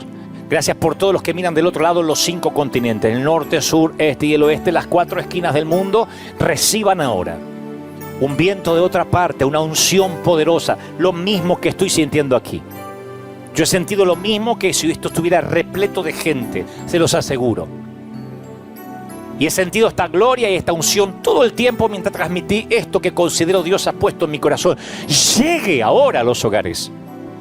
Imparte una bendición única, fuerte, sobre niños, jóvenes, ancianos y adultos. Padre, que la mayor unción, la mayor gloria que tengas para un ser humano aquí en la tierra sea derramado sobre todos. Oro por River, oro por la iglesia local, oro por nuestra amada congregación. Sopla, Dios, sobre ellos. Bendícelos, cúbrelos. Yo declaro a River, nuestra congregación, como un arca en medio del diluvio. Y la palabra dice que ningún animal, ningún familiar, nadie que subió con Noé al arca bajó enfermo. Así que cubre a mis oficiales. Protege hasta el último de los seres vivos que están en este arca. Porque siempre después del diluvio hay un nuevo pacto. Así que protección divina asignada sobre todos los de River. Y todo el mundo, todos los que miran desde otras partes del planeta, del mundo, yo declaro una unción poderosa, fresca, genuina, única, cuando ya casi han pasado varios minutos desde haber comenzado y la gloria fue increciendo, momento a momento, minuto a minuto. Yo creo que eso crece ahora, Dios. Doble unción del Espíritu, fresca unción del Espíritu, impartiendo, dando ánimo. Aleluya, amén y amén. Batallón del ejército de Dios, escogidos del Padre ungido de Jehová. Por si no te endulzaron los oídos esta mañana, te los acabo de endulzar. Ha sido un placer. Gracias por haber estado ahí, gracias por haberme hecho compañía otra vez. Y que esta palabra quede grabada en nuestros corazones. Hagan viral este mensaje. Y si pueden, a todos los que no conocen a Cristo y a lo mejor no tienen la paciencia para oír un mensaje de hora y tanto, recomienden el espacio que está en vorterix.com, que es un espacio de streaming, es un canal secular completamente, pero todos los días a las 10 de la noche, y para no dar diferencias horarias, lo pueden ver colgado en nuestras páginas, que siempre está la reflexión ahí. Hágalo en viral para que todo el mundo pueda ver esos mensajes, que siempre al cabo son principios bíblicos. Nada más que no los llenamos de versículos y de lenguaje cristianés, porque siempre hay algunos que dicen, pero ¿dónde está Jesús? Y no abrió la palabra, pero a mí me encanta que los que no conocen a Dios se llenen de principios bíblicos y lo demás es orgánico. Hacemos un buen equipo con el Espíritu Santo. Nunca subestimé lo que Él hace en el corazón de la gente. Así que yo solamente les hablo al intelecto y Él se ocupa de llegar donde yo no puedo ir. Dios te bendiga. Gracias. Esto es todo, señores. Nos vemos aquí el próximo domingo si esto no cambia. Capaz, Dios mediante, con gente, como digo siempre. Y si no, aquí en el horario habitual de las 11 de la mañana de la costa oeste de los Estados Unidos. Dios te bendiga, Dios te guarde, haga resplandecer su rostro sobre ti. Y nos vemos aquí pronto, rejuvenecidos, con nueva fuerza, podados y haciendo lugar para la gran cosecha que se viene. Chao gente maravillosa, los quiero. Hasta la próxima. Prediqué en el servicio anterior este mensaje que Dios me dio el día jueves. Es la historia que retrata de un modo asombroso la manera en que el Señor nos ama, nos amó y nos seguirá amando. Está semi escondida en uno de los libros llamados Los Profetas Menores: Nahum, Amós, Oseas, Jonás. Oseas es uno de ellos.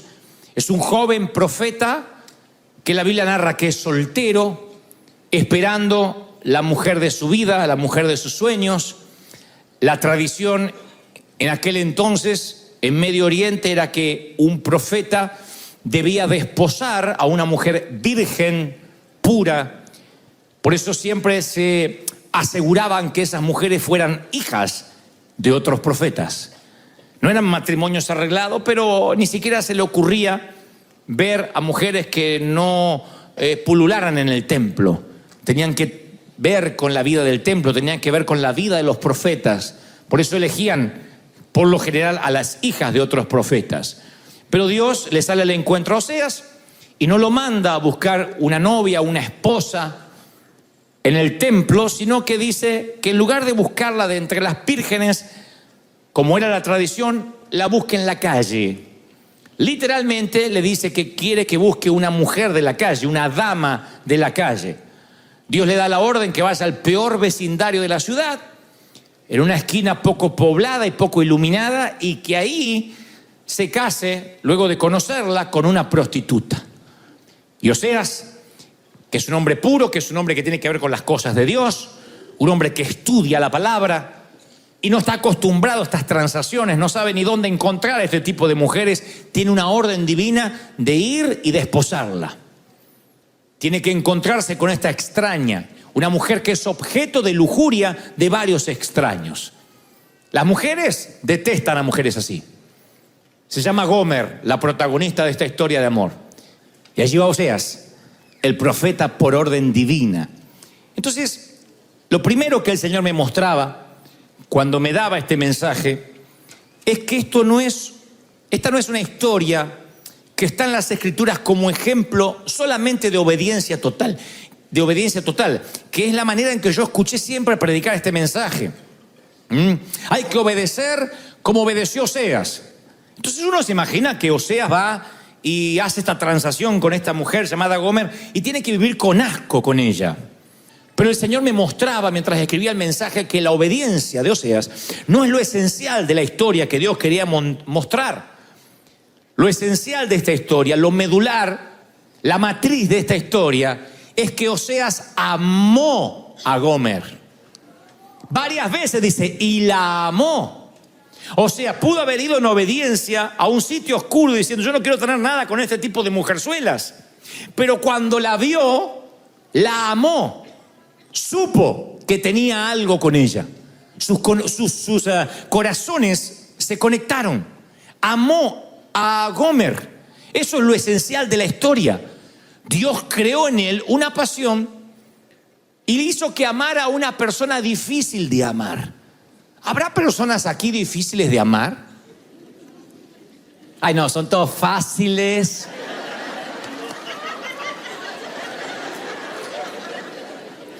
Porque cuando yo pregunto, ¿conoces a una persona difícil de amar? Siempre pensamos en otro.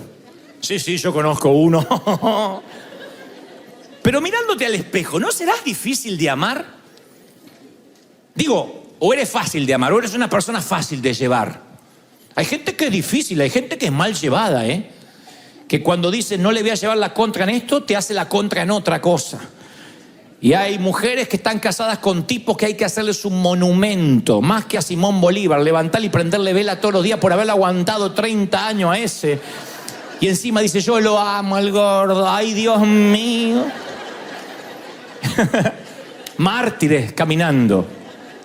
Entonces hay gente difícil de amar. ¿Y qué es lo que Dios hace? Dios ama a la gente difícil de amar. ¿Cómo lo sé?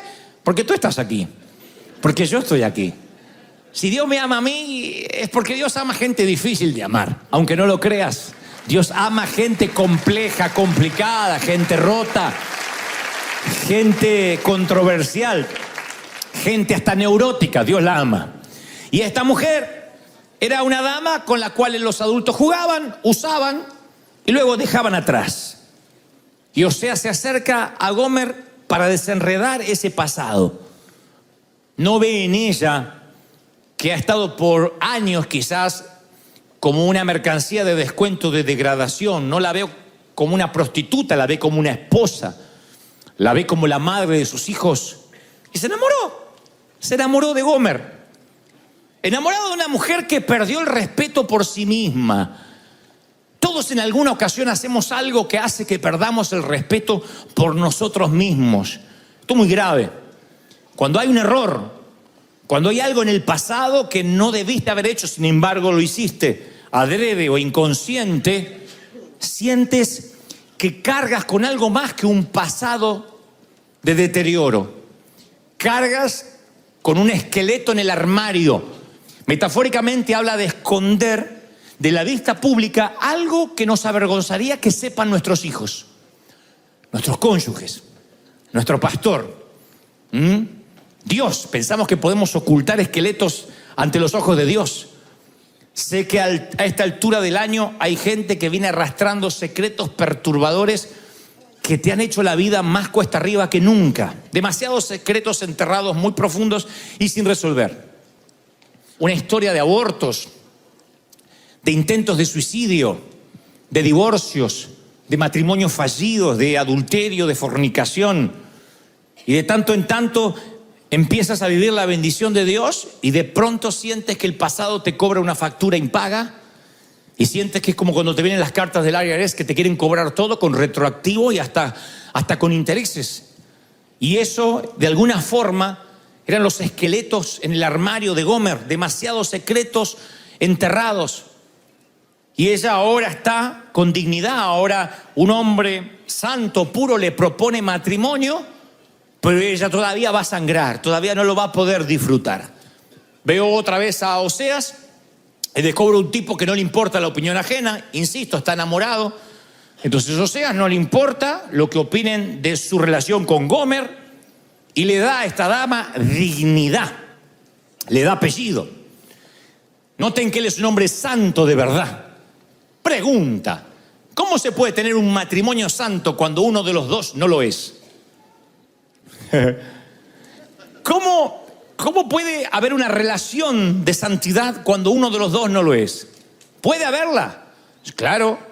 ¿Cómo puede Dios amarte, Él siendo santo, cuando tú no lo eres, cuando yo no lo soy? Uno de los dos es pecador y sin embargo Dios nos trata como a su novia. Iremos a las bodas del Cordero, o sea, Dios nos ve como una novia pura y no necesariamente porque seamos vírgenes descalzas ni puras, porque la mayoría venimos de vidas corruptas, deterioradas.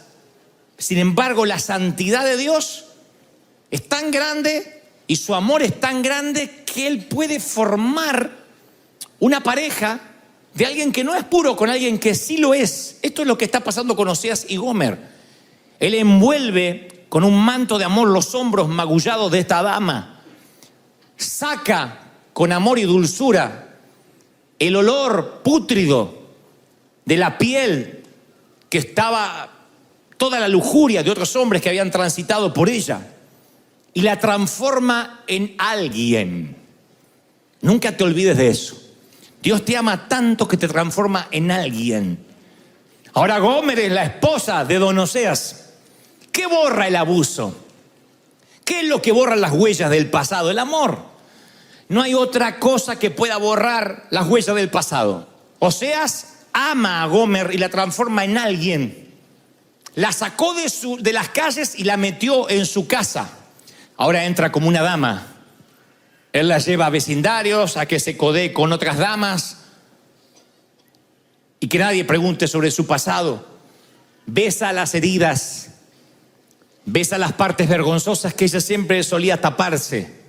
La perdona, le dice: no me cuentes, si no suma, no me cuentes. No quiero que me ocultes el pasado, pero tampoco quiero revolverlos y hacerte sentir culpable. Así que él la envuelve y la acurruca por las noches y va sanando de a poquito, porque la sanidad es como la recuperación de un postoperatorio. No es cuestión de un día, de un par de horas, de una noche. Son meses, semanas, años. Cuando alguien te cura las heridas de a poquito, porque esta mujer ve en todos los hombres a un abusador, a un animal depredador sexual, pero ahora tiene un hombre dulce que la acompaña, que la dignifica, que no la usa, que no la ve como una cosa para dar placer, sino que la quiere como la madre de sus hijos, y ella se empieza a sanar. Es exactamente lo que hace Dios con nosotros cuando nos empieza a abrazar. Llegas, entregas tu corazón al Señor y luego en cada domingo Dios te da una palabra que te sana. Se mete en los recovecos de tu alma, hace una búsqueda arqueológica entre los secretos más oscuros de tu armario, va sacando esqueletos. Y en la sanidad, Gomer experimenta de que finalmente ella va a poder creer en su corazón lo que solo recibe cerebralmente.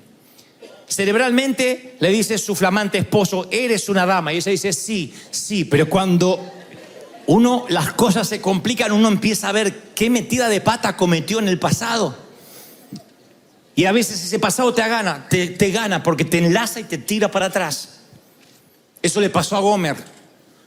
Y la Biblia dice que vuelve a sus amantes. Oseas percibe algo, porque un día la quiso abrazar y ella no le correspondió. No dice la Biblia que ella no lo amara, Oseas, pero tal vez ella no se sentía digna de tamaño amor. Gomer se sintió incómoda en un lugar cómodo, en una tierra fértil.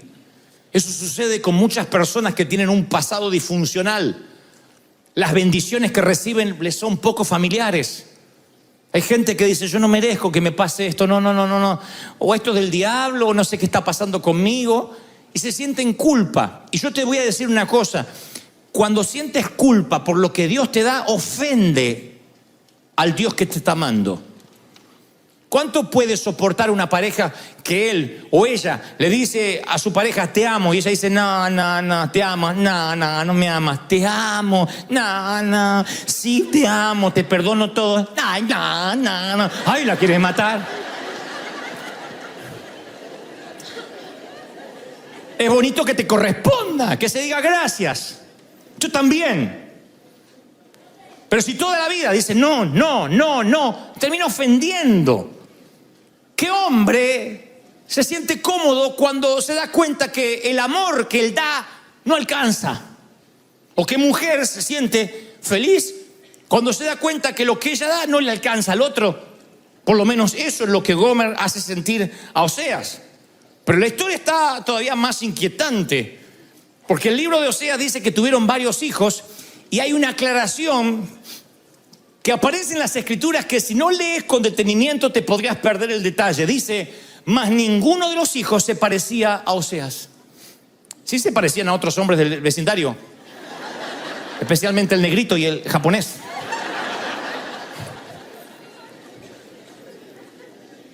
Oseas la siguió amando.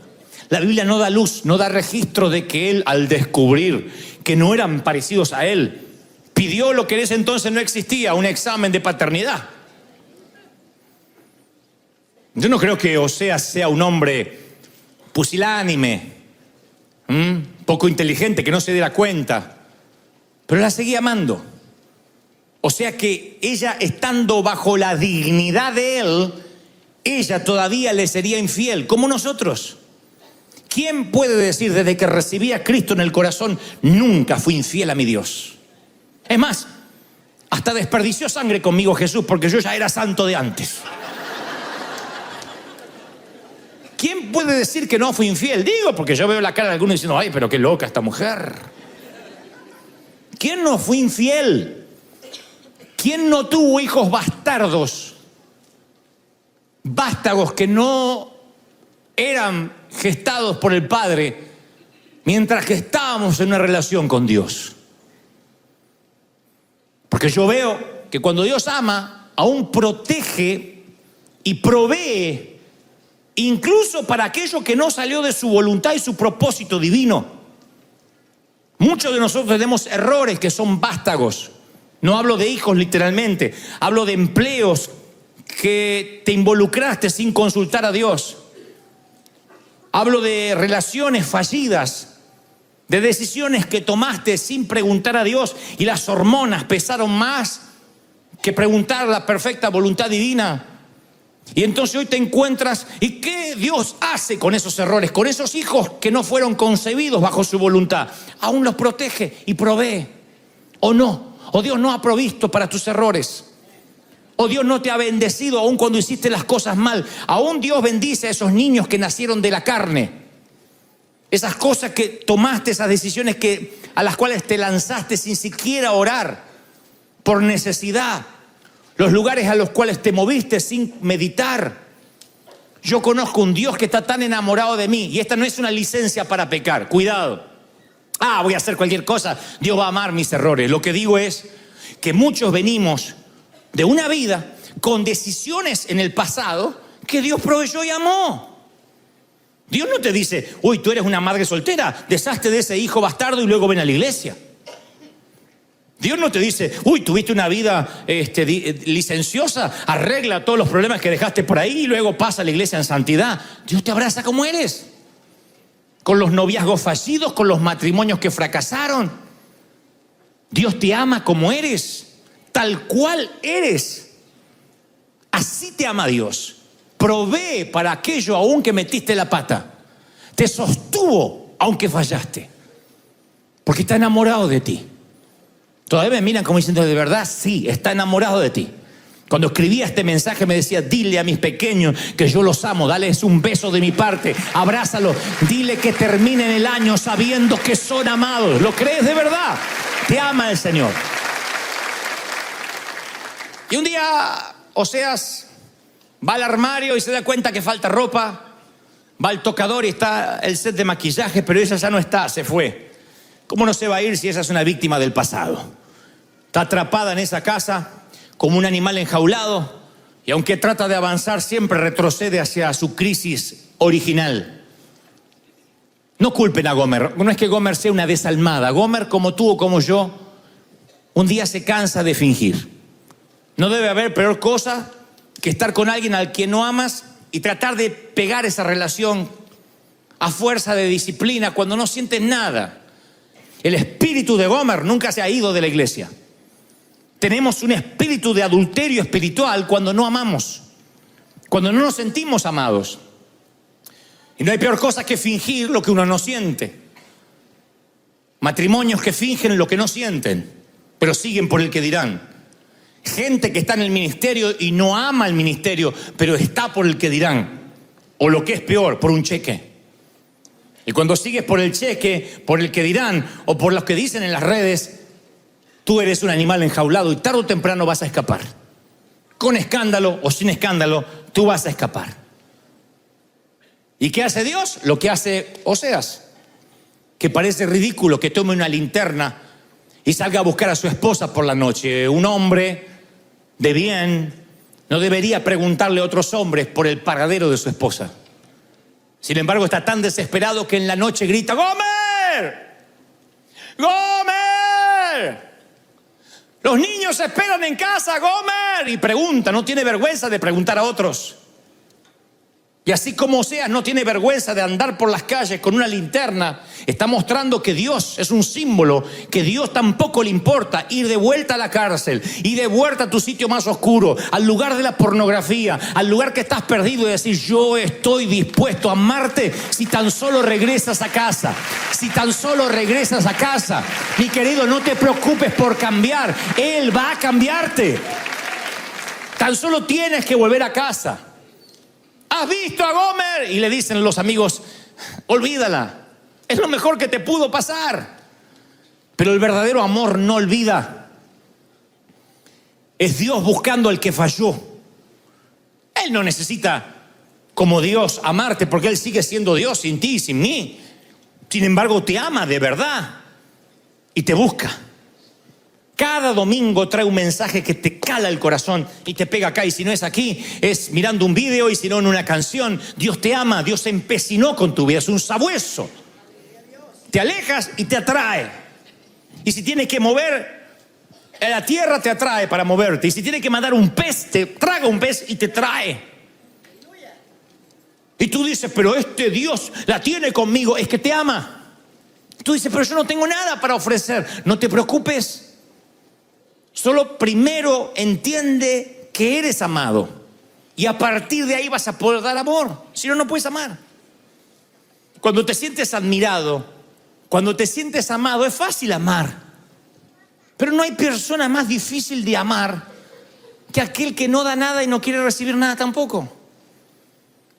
Y Gomer se va no porque le guste la prostitución, sino porque se siente poca cosa para tamaño hombre.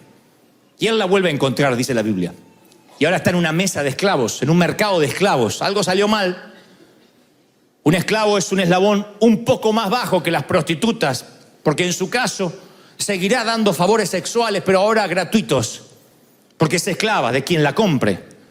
Y cuando la ve Oseas, ve sus ropas finas que ya no están, la ve desgreñada. Estaba de fachas. Su vestido estaba roto, su cabello estaba andrajoso. Está casi irreconocible, la estaban subastando como si no valiera nada y los hombres se mofaban y hablaban de ellas con palabras soeces, torpes, chabacanas. ¿Y saben qué hace Oseas? Busca en su billetera todo lo que tiene, busca en los bolsillos. Estaba dispuesto a comprarla. La compró.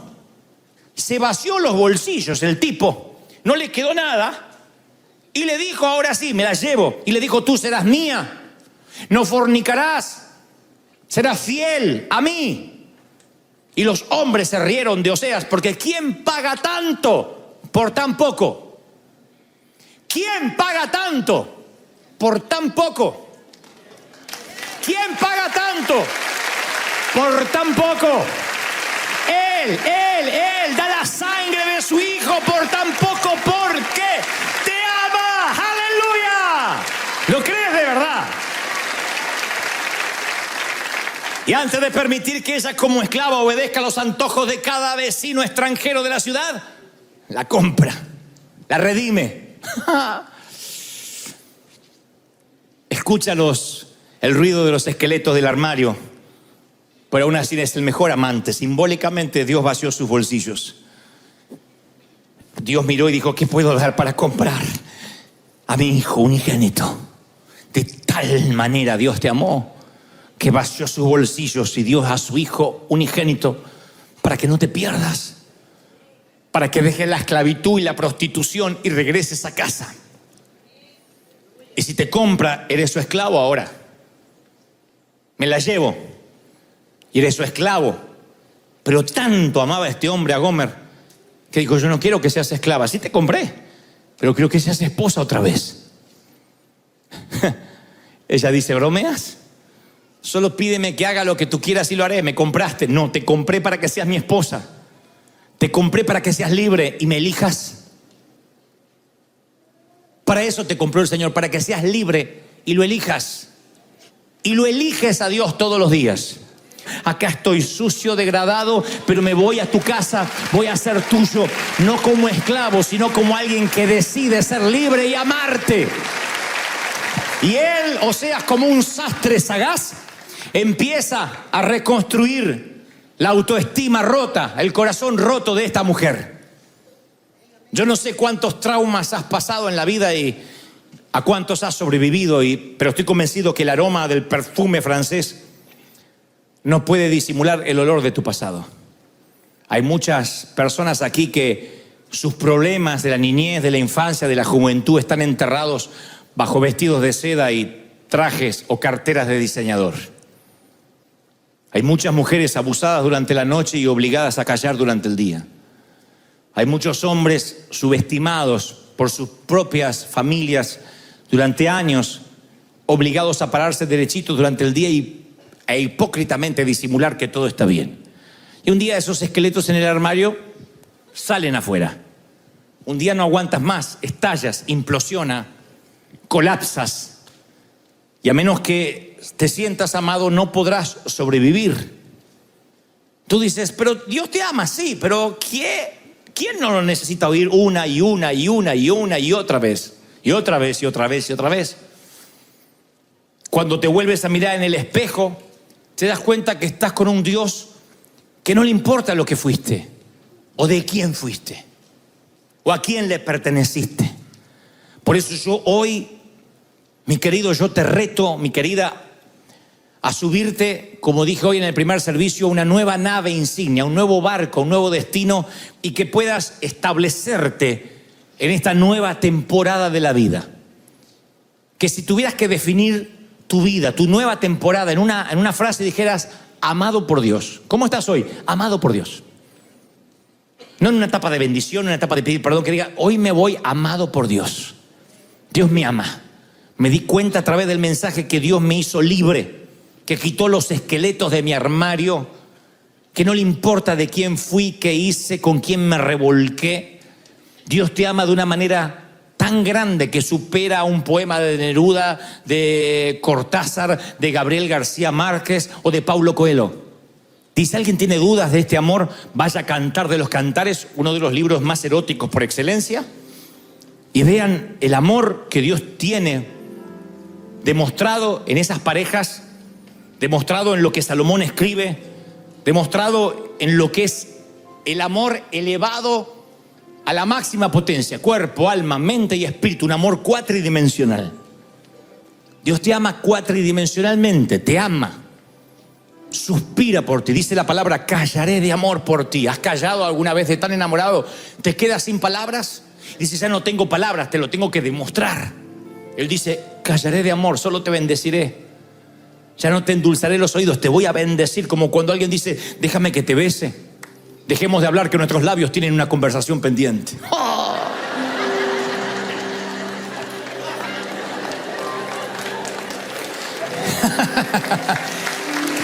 Callaré de amor por ti. Y el rey dice, yo quiero amarte. Te ama por lo que eres, por el precio que pagó. Porque no solo te buscó cuando estabas perdido en una esquina, sino que soportó tus infidelidades, mantuvo los hijos ilícitos, y cuando te volviste a ir, fue y te compró otra vez con precio de sangre. Si eso no es una prueba de amor, ¿el amor dónde está?